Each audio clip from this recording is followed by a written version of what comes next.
Zoti Prenga, një eksponent i rëndësishëm si Albin Kurti sillet në politikën shqiptare,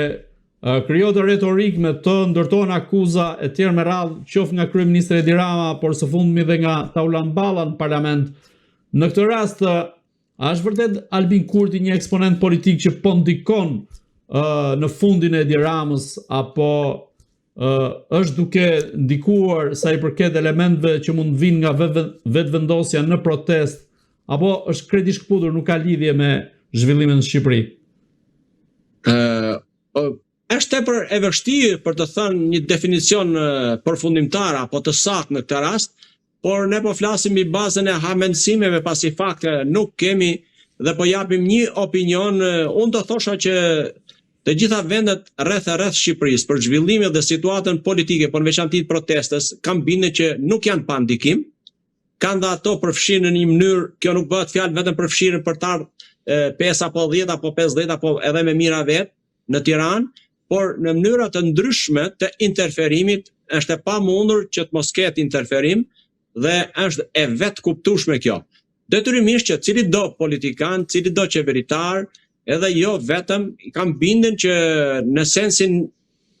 e asaj që do të shfrytëzoj momentin, këtë moment nuk besoj se lën askush të ikë nga duart për ta përdorur dhe për ta shfrytëzuar në mënyrë të dukshme apo të padukshme, për të shprehur drejt për së drejti se cilat kanë qenë marrëdhëniet e ndërtuara nga vetë zoti Rama. Pra, po i kthehet një pjesë e asaj që vetë zoti Rama ka ndërtuar marrëdhënie me zotin Kurti, sepse ne e dim se kush kanë qenë qëndrimet dhe hapat shumë të rëndë në çështjen e Republikës Kosovës që ka ndërmarr Edi Rama, duke filluar nga helikopteri që ka përdorur e ka bind ish presidenti Thaçi për të miratuar në parlament gjykatën speciale, nga momenti tjetër që ajo është bashkuar kanë qenë në nish për të ulur e për të copëzuar, ose më saktë për të bërë shkëmbimin e territoreve të Republikës Kosovës, e shumë elemente të tjerë të cilët në një politik e politikan vizionar nuk mund të bënë. Këto quhen në një gjuhën e zhargonin popullor quhen tradhti, cili do të qoftë, pra edhe në qoftë se Republika e Kosovës nuk do t'i qunim që janë pjesë e kombit shqiptar, por janë një komb, një shtet i pavarur që ka problematikat e veta, por jeton në të drejtën e tij, në sovranitetin e tij, dhe ne kemi interesa reciproke. Unë do ta filloja që nga ajo pjesë që e vendosë së traut në matan tunelit të Thirrës. Për shembull, edhe kjo pjesë indikon negativisht. Pra ti do të vesh një tra me një vend që po vinë dhe një pjesë të mirë, mbi 95% të qytetarët e Republikës së Kosovës të bëjnë turizëm ekonomik atdhetar. Pra, kurse ti çfarë bën? Ju vetraun për t'i penguar. Dhe kjo është me një ndikim negativ në marrëdhënie. Pa fol pastaj për shumë veprime të cilat kanë qenë në kundërshtim me çdo lloj marrëdhënie, bashkëpunimi me partnerët që ke rreth, pa folur për popullsinë e për pjesën e Republikës Kosovës që kanë qenë pjesë integrale dhe në të ardhmen shpresojnë të jenë pjesë integrale përsëri e kombit shqiptar. Kështu që unë nuk mund të them që ai do ta lejë këtë moment, por mënyra e drejtë për drejtë e reagimit dhe e veprimit e hapur, unë nuk kam pa në një indicje. Por prap pjesën tjetër të interferimit unë nuk mund ta mohoj dhe kam bindjen që kanë pjesën e ndikimit të tyre, jo vetëm ata, por përfshi edhe nga Republika e Maqedonisë Veriut, edhe nga Lukina e Preshevës, po nuk kem pse të shkojmë kaq afër, se kemi edhe më larg që vinë nga Kanadaja, nga Amerika, nga gjithë diaspora, dhe këta si do t'i quajmë ne? Këta nuk janë shqiptar. Kështu që nuk duhet t'ja lëm fajin, por ne duhet të shohim nga vetja, cilat janë gabimet dhe fajet e rënda që janë bërë gjatë udhëheqjes 13 vjeçar drejtim të shtetit, dhe sot vjen një moment që kur ti nuk ke aftësi për të dhënë dorëheqjen, s'ke aftësi për të drejtuar shtetin, s'ke aftësi për të dhënë dorëheqjen, atëherë detyrimisht që do presësh reagime të tjera, dhe unë do të quaja reagime shumë qytetare dhe shumë demokratike. Në një vend me kaq pak popullsi, me kaq shumë resurse, është e pafalshme për të cilën do qeveri. Unë nuk kam në një gjë e qëndrim pozitiv as për opozitën për fat të keq, sepse opozita më duket sikur është si thosh një mollë ndarë për gjysmë me qëndrimet e saj që ka mbajtur dhe për fat të keq asnjë nga misionet e saj nuk i ka shpirt deri në fund, nuk i ka dërguar deri në fund, në të cilat do, në këto 13 vite reagimi i saj për të mos thënë ka arrit deri në ato nivele sa ta quaja bashkëpunuese, për sa kohë nuk reagon kundra qeverisë dhe vendimeve të padrejta që merr në kurriz të qytetarëve. Zoti Prenga, dhe i pyetje fundit, si mendoni pse sulmohet kaq shumë Albin Kurti? A e ka frikë Edi Rama në këtë rast Albin Kurtin se mund të jetë një figurë përbashkuese e shqiptarëve në rajonin e Ballkanit? Deri tani me çfarë ne kemi parë, kemi lexuar, pas të pavdekshmit të Ibrahim Rugova me qëndrimet e tij gandiste, kam bindjen që Albin Kurti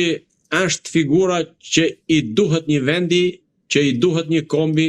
sepse është së pari atdetar, është së dyti i pa kompromentuar e korruptuar dhe lufton për të drejtën e çdo qytetari. Kjo i duhet elementet i pare, i duhet një lideri, cili do qoftë ai në cilin do vend që t'jetë. Këto janë elementet e domosdoshëm që i duhen një lideri për të qenë jetëgjatë, për të qenë përbashkues, për të qenë vizionar dhe për të luftuar për interesat të cilat ai ka marrë votat. Edhe detyrimisht që në përballje me Edi Ramën, tashmë edhe sikur Edi Rama ishte një nga kryeministat më të suksesshëm të vendit, 13 vjet në drejtim, është e pamundur të mos konsumohesh, pa fol pastaj për ato të cilat i ka bërë me koshiencë apo jo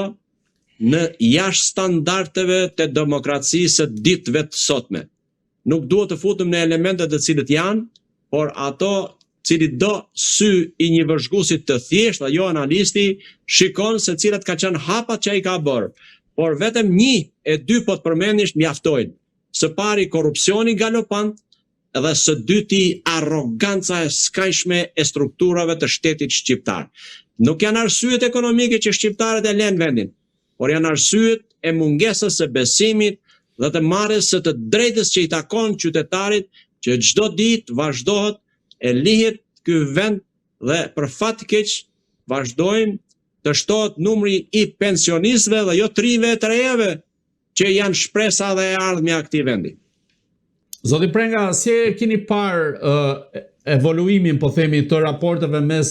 Edi Ramës dhe Erdoganit, ku duket se tashmë nuk janë më ato raporte të dikurshme dhe duket se Turqia po zëvendësohet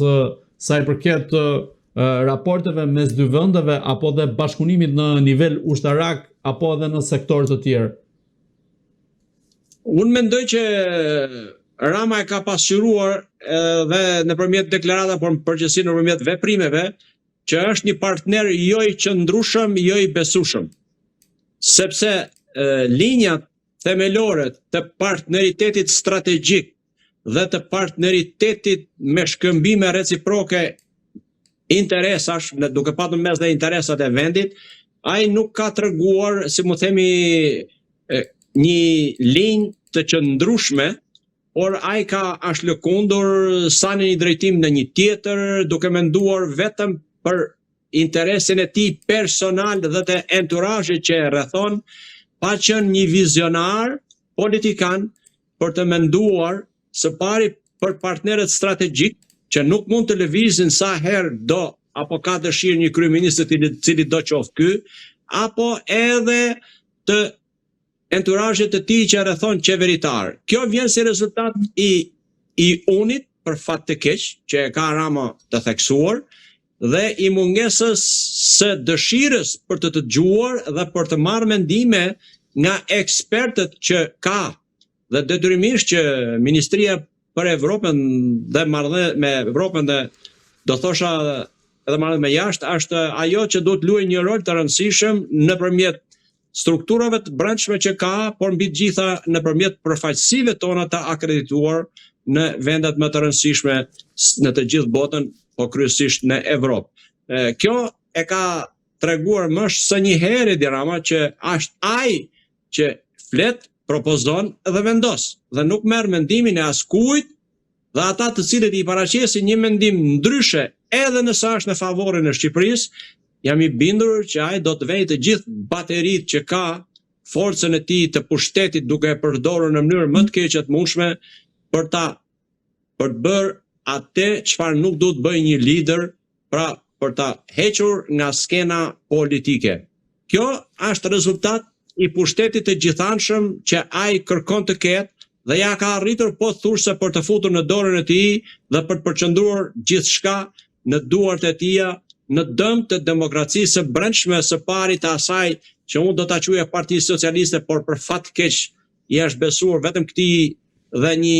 si më themi, qete të vogël që do ta quajë në formën një bande brenda saj, pra duke filluar që nga jeta e brendshme dhe, si më themi, demokracia e brendshme e partisë, atë pastaj e ka transferuar me një pushtet të padiskutueshëm në qeveri dhe të gjitha strukturat dhe institucionet e tjera të shtetit shqiptar, me ndikim do thosha negativ që do të ketë pasojë jo vetëm sot, po të ketë pasojë edhe në të ardhmen për sa i përket demokratizimit të jetës në Shqipëri.